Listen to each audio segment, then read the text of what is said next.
Bonjour à tous.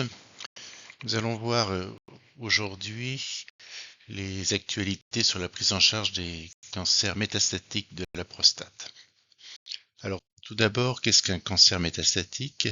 Un cancer métastatique, c'est un cancer avec sa tumeur primitive dans la prostate, ou s'il y a plusieurs tumeurs, en fait, une lésion qu'on appelle lésion index de la prostate, qui va avoir la capacité de migrer hors de la prostate et d'aller coloniser d'autres structures du corps, généralement des ganglions, de l'os, mais aussi des organes, comme le foie, le cerveau par exemple.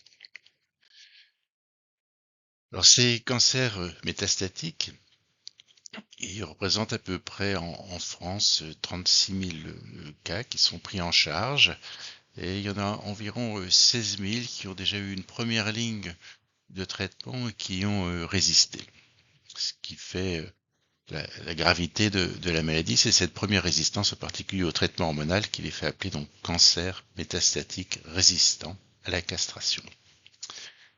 Certains de ces cancers sont diagnostiqués au stade de métastase d'emblée.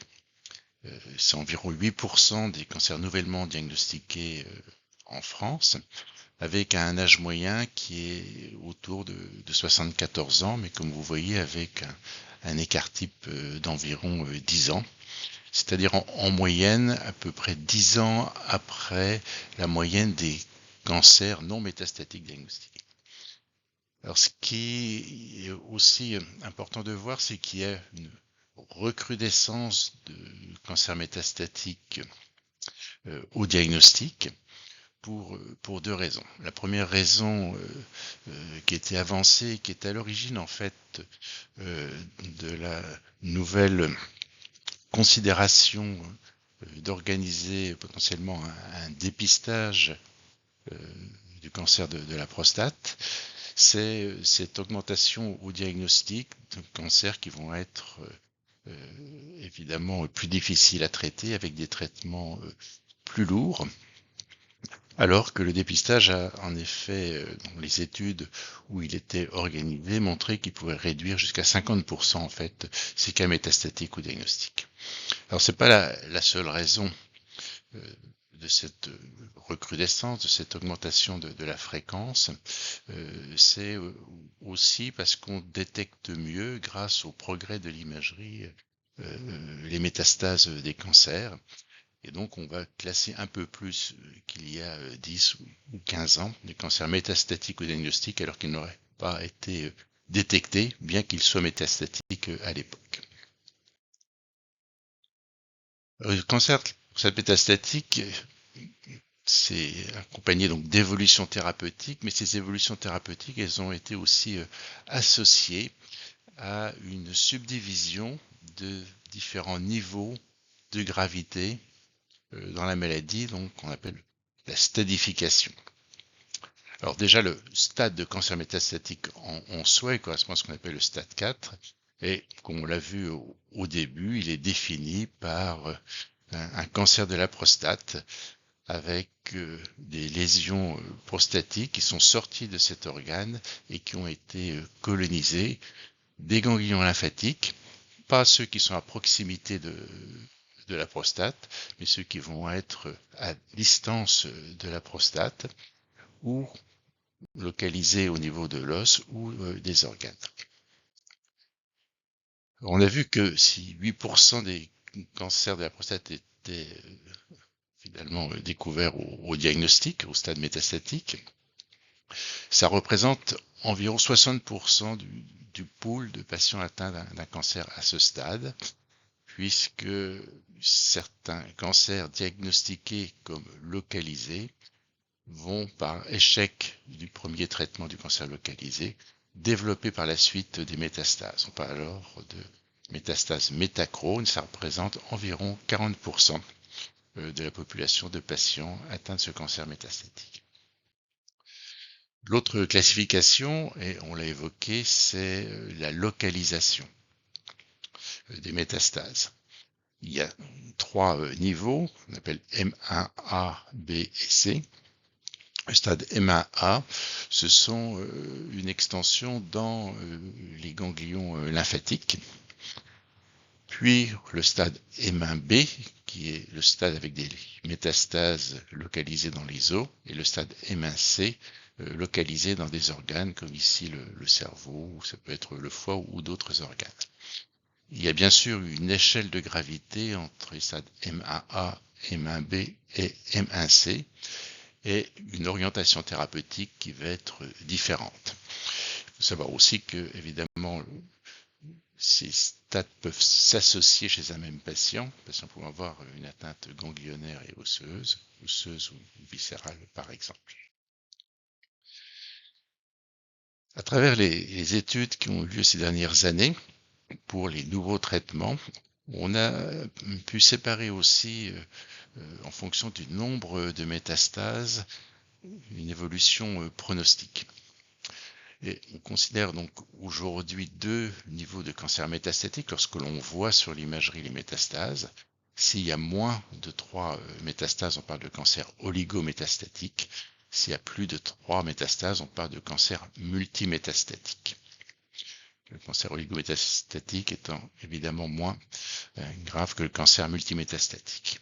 Et puis il y a un stade qui sont les cancers à la prostate à haut risque qu'on ne détecte pas par l'imagerie de métastase, mais on sait que par les critères en particulier histopathologiques de la maladie et le volume tumoral, il y a un haut risque qu'il existe des petites métastases non détectées par l'imagerie.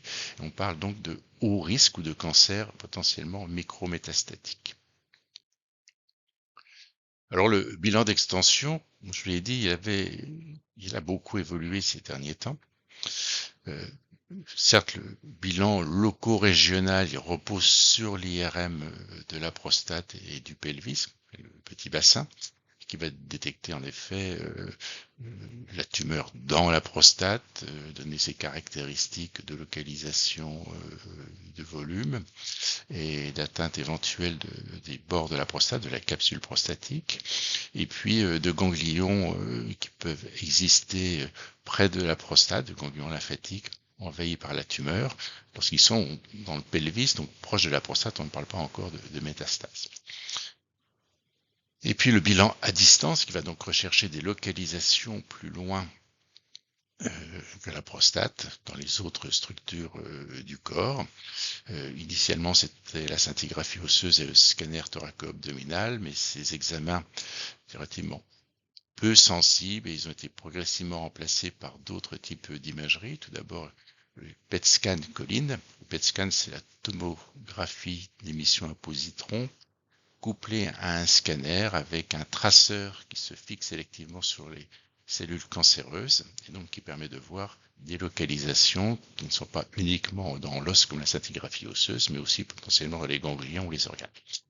Et ce TEP colline, il est maintenant de plus en plus supplanté par un nouveau marqueur qui est le PSMA. Ce marqueur, c'est un récepteur qui est sur les cellules et qui peut être identifié. Ils sont spécifiques pour les cellules prostatiques avec une grande sensibilité. On parle donc de PET scan ou de TEP PSMA. Alors ceci vous résume un petit peu cette progression dans la sensibilité de ces examens. On peut dire qu'avec une scintigraphie osseuse, en moyenne, on détectait des métastases qu'au stade multimétastatique avec un volume tumoral conséquent et généralement des taux de PSA qui étaient supérieurs à 20.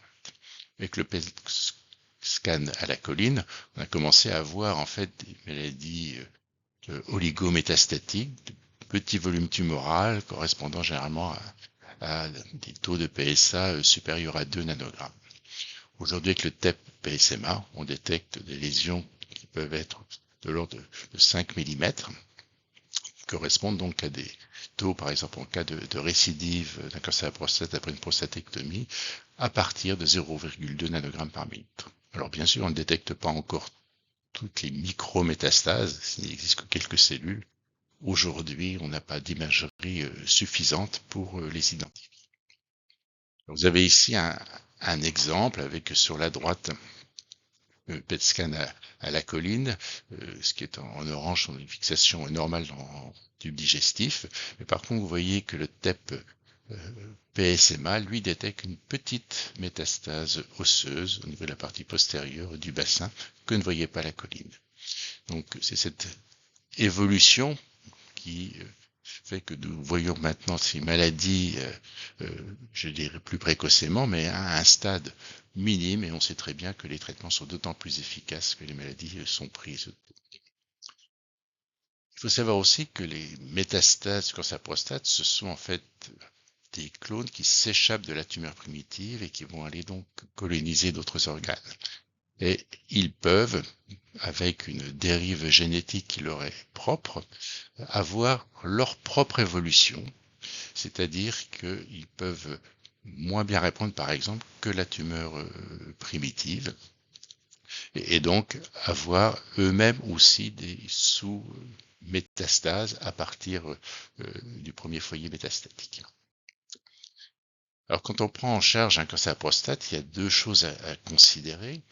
Bien sûr, les caractéristiques de la tumeur, mais aussi les caractéristiques du patient sur le plan général, qu'on appelle l'hôte. Donc, ça détermine les facteurs pronostiques, et c'est ces deux éléments qui vont déterminer le premier traitement, voire en cas de récidive, les séquences thérapeutiques qui vont suivre. Alors, quels sont ces facteurs de gravité ? Tout d'abord, pour l'autre, bien sûr, c'est l'état général, l'âge physiologique. Donc ça, c'est évalué avec des grilles ou à partir de questionnaires, donc qui déterminent des scores. En particulier pour les personnes plus âgées, on utilise le score G8.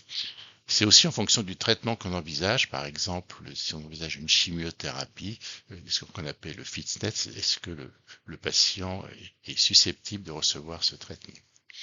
Enfin, il y a des choses évidentes qui peuvent aggraver la maladie. Le tabagisme, par exemple. Le tabagisme, c'est un facteur causal du cancer de la prostate, mais il peut affaiblir l'organisme et favoriser une mauvaise évolution de la maladie. Donc, c'est essentiel de faire attention à cette hygiène de vie lors de la prise en charge thérapeutique. Et puis il y a bien sûr le traitement des comorbidités associées, le diabète cardiovasculaire, l'obésité par exemple. Au niveau de la tumeur, quels sont les critères de gravité qui vont orienter rapidement vers un traitement plus agressif et potentiellement dans ces traitements la chimiothérapie? Le temps de doublement du PSA, c'est-à-dire si le PSA double en moins de 10 mois. Si au moment du diagnostic, la testostéronémie était déjà basse. Pourquoi? Parce que la première ligne de traitement du cancer métastatique qui fait répondre dans la majorité des cas la maladie, c'est de faire baisser le taux de testostérone. Si celui-ci est déjà bas physiologiquement à cause de l'âge par exemple ou d'autres causes, évidemment ça veut dire que la maladie a déjà progressé dans cet état d'insuffisance en testostérone, elle va moins bien répondre à cette privation de testostérone. Le nombre de métastases, on l'a vu, les cancers multimétastatiques, si les métastases sont viscérales ou si les métastases sont symptomatiques, c'est-à-dire en particulier douloureuses, témoignant en fait d'un processus souvent inflammatoire associé en fait à ces métastases. Enfin, celles qui surviennent dans un contexte de mutation, de prédisposition génétique, comme celle qui touche le gène de BRCA2. Alors, quel va être le traitement pour ces cancers avancés? La première ligne de traitement, c'est toujours de faire chuter le taux de testostérone. Et cette chute du taux de testostérone, elle va s'appliquer aux différents stades, c'est-à-dire au cancer métastatique, qu'il soit oligométastatique ou multimétastatique, mais aussi aux cancers qui sont considérés vraiment comme à haut risque d'avoir des micro-métastases. Dans les cancers à haut risque métastase ou oligométastatique, aujourd'hui, on a pu montrer un intérêt de traiter aussi la tumeur primitive, ce qui n'était pas le cas auparavant, en particulier par radiothérapie. On peut y associer aussi, c'est pas obligatoire, une hormonothérapie de nouvelle génération comme on va le voir. Dans les cancers qui sont multimétastatiques ou qui ont des facteurs de gravité, on va d'emblée associer les traitements combinés, c'est-à-dire bien sûr blocage androgénique, mais aussi les nouvelles hormonothérapies, celles de nouvelle génération. Et puis, éventuellement rapidement, s'il y a vraiment certains critères, de la chimiothérapie ou des inhibiteurs de PARP dont on va reparler. Enfin, en cas de résistance à ces traitements, on pourra passer à la radiothérapie interne vectorisée en utilisant en effet le traceur qui va se fixer sur les cellules qui expriment le PSMA, comme on l'a évoqué précédemment. Alors la privation androgénique, un mot, ça consiste donc à faire chuter le taux de testostérone dans le sang. Aujourd'hui, les médicaments utilisés visent à bloquer l'axe hypophysaire et hypothalamique en allant empêcher ainsi la commande de la synthèse de testostérone par les testicules. Alors il peut exister d'autres productions de testostérone indirectement par transformation d'autres hormones stéroïdes à partir en particulier des surrénales. C'est pourquoi les autres traitements vont agir dans la cellule prostatique en inhibant cette transformation ou en bloquant directement le récepteur des androgènes. Alors, aujourd'hui, on utilise ces traitements qui vont bloquer l'axe hypothalamo-hypophysaire, faire chuter le taux de testostérone, et en particulier avec les hormonothérapies de nouvelle génération, les nouveaux agents hormonaux, on va bloquer le récepteur de façon très efficace ou la synthèse d'androgènes directement au sein de la cellule cancéreuse prostatique. Alors quels sont ces traitements ? Finalement, il reste ceux qui sont aujourd'hui en rouge. Donc, ce qu'on appelle la castration médicale, de faire chuter le taux de testostérone, ce sont les analogues antagonistes de la LHRH, qui est l'hormone en fait hypothalamique qui va aller faire la commande vers l'hypophyse, puis les testicules de synthèse de la testostérone. C'est un inhibiteur enzymatique de la transformation de la testostérone à partir d'autres hormones qui ne viendraient pas du testicule. Et puis, ce sont les anti-androgènes non compétitifs qui vont inhiber directement le récepteur. Donc, différents niveaux d'action possibles, avec les médicaments qui sont aujourd'hui pour les agonistes de la LHRH, donc qui bloquent l'axe hypothalamo-hypophysaire, généralement des injections qui peuvent être mensuelles, tous les 3 mois ou tous les 6 mois. Il n'y a pas de différence en fait entre ce niveau d'injection. C'est un choix qui est laissé aux praticiens et aux patients.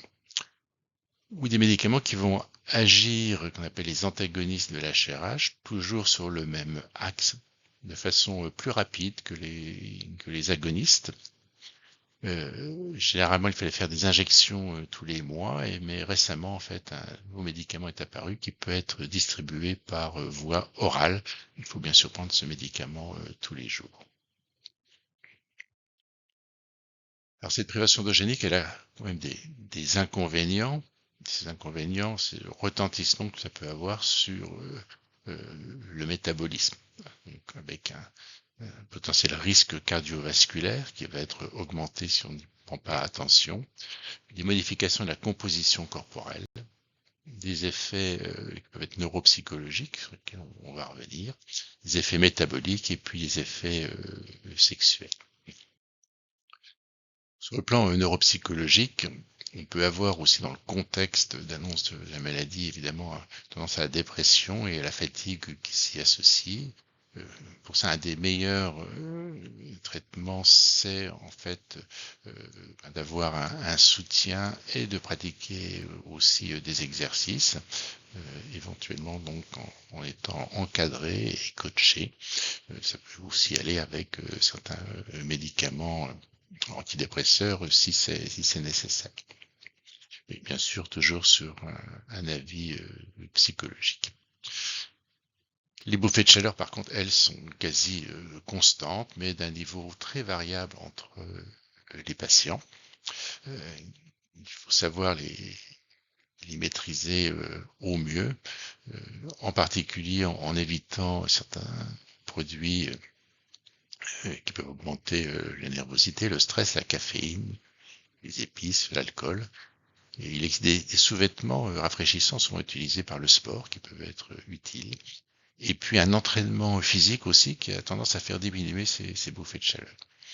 Enfin, il y a des compléments alimentaires qui peuvent être utilisés. Ils sont en commun avec ceux utilisés dans la ménopause ou certains médicaments, sachant que les médicaments évidemment ont leurs effets secondaires propres. Ceux qui sont les plus efficaces, ils sont bien sûr des dérivés hormonaux, mais ils vont interférer avec le traitement et augmentent le risque cardiovasculaire, donc ils sont pas recommandés. Et puis certains médicaments comme la clonidine qui sont des anti-hypertenseurs, mais qui peuvent bien sûr interagir avec le système cardiovasculaire. Sur le plan sexuel, la baisse de la libido et des érections, qui peut être combattue avec certains médicaments généraux ou locaux, le FMI par exemple du Viagra, ou les injections intracaverneuses. Et il faut savoir, pour les patients jeunes ou qui le souhaitent, que la prothèse pénienne peut être une option si on envisage en effet dans le cadre du cancer métastatique un traitement qui va durer des années. La gynécomastie, qui est la stimulation de la glande mammaire par certains facteurs hormonaux, est en partie prévenue par certains médicaments comme le tamoxifène, qui sont des anti-oestrogènes. Si elle est installée, elle est difficile à faire régresser et une intervention chirurgicale plastique peut être proposée. C'est une intervention qui est très lourde et qui évidemment a de très bons résultats. Enfin, chez les patients jeunes, il faut savoir penser à la préservation du sperme avant d'envisager le traitement d'un cancer métastatique si le patient évidemment a un projet ou souhaite en effet s'assurer de cette préservation pour la fertilité.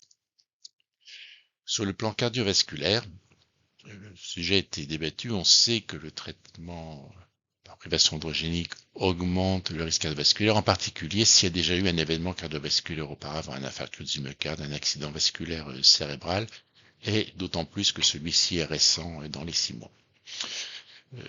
Sinon, le risque reste minime par rapport au risque qu'apporte le cancer, et donc il n'y a pas évidemment de tergiversation à avoir pour ce traitement hormonal en cas de cancer à la prostate métastatique.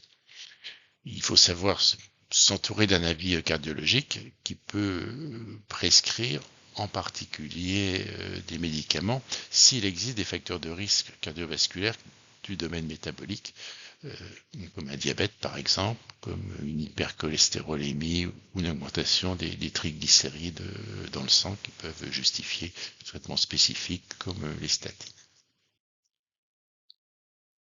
La privation androgénique impacte aussi potentiellement la composition corporelle, avec une baisse de la masse musculaire, avec la fatigabilité qui va avec, une fragilité osseuse lorsque le traitement dure plusieurs années, et puis une augmentation de la masse grasse viscérale, l'indice de masse corporelle ou le tour de taille.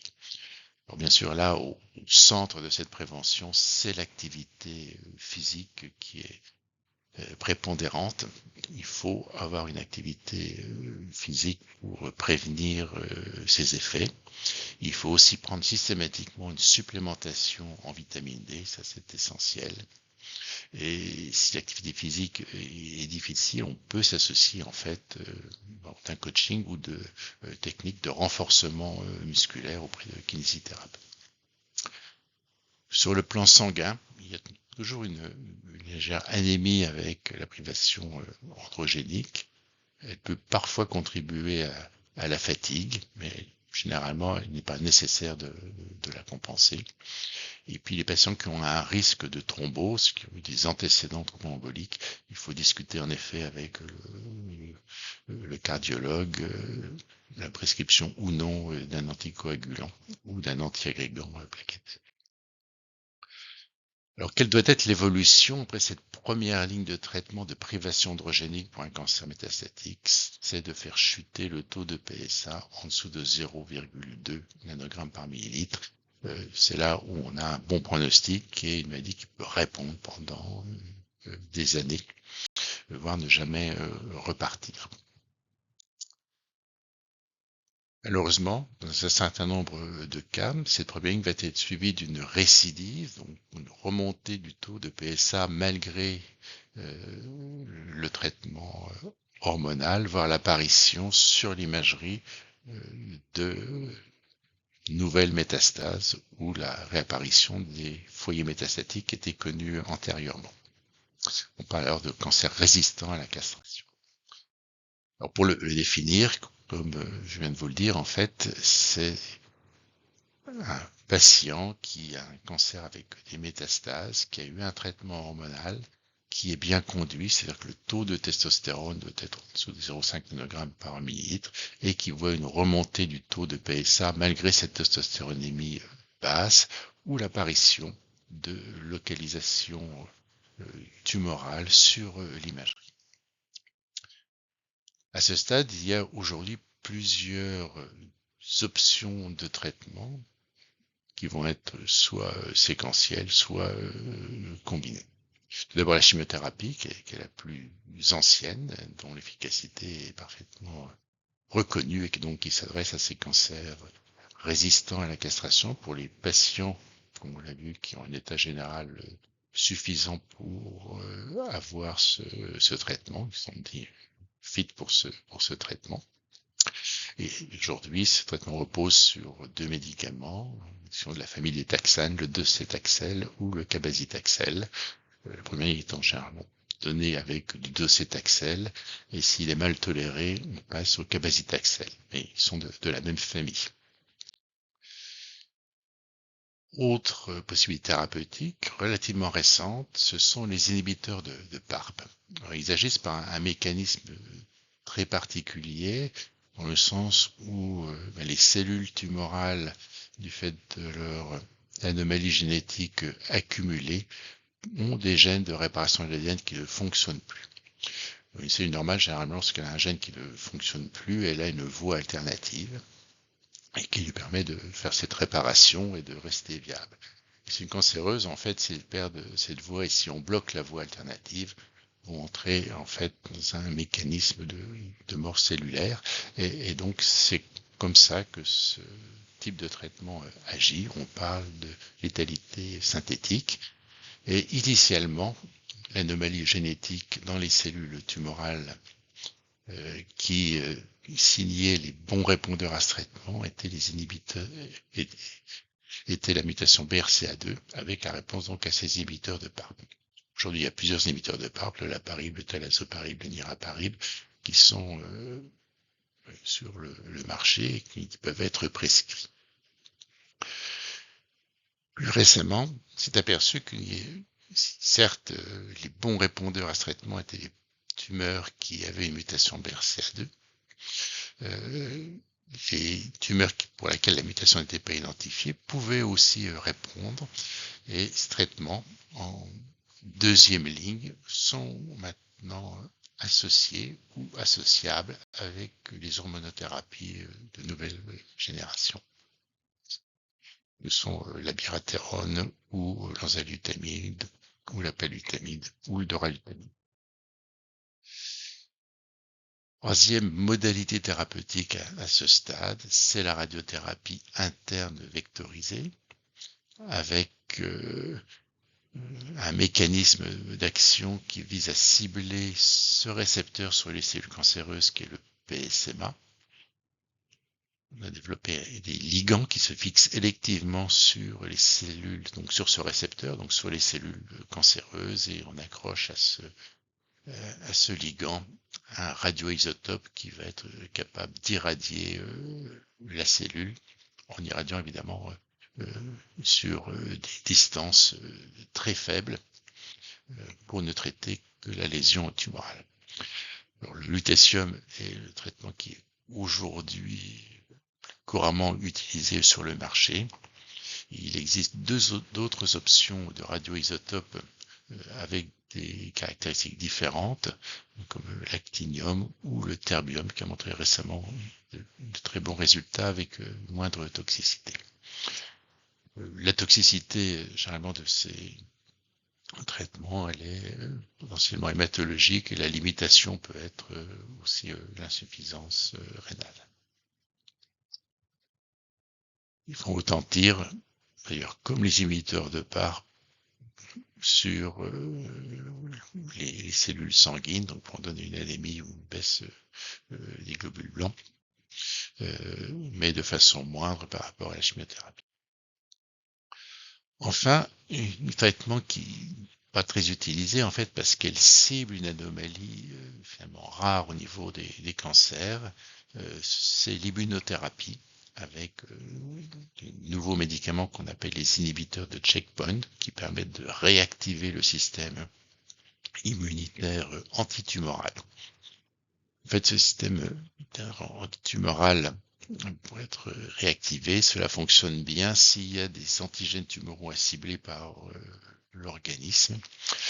Et c'est associé en fait à un type de mutation particulier aussi dans la réparation latérale. Malheureusement, au cancer de la prostate métastatique, ce type d'anomalie est rare, c'est moins de 5% des cancers de la prostate métastatique, mais cela vaut la peine qu'il soit testé de façon simple sur les biopsies en général d'origine de diagnostic de la prostate, car si cette anomalie est présente, on voit qu'elle va bien répondre spécifiquement à l'immunothérapie.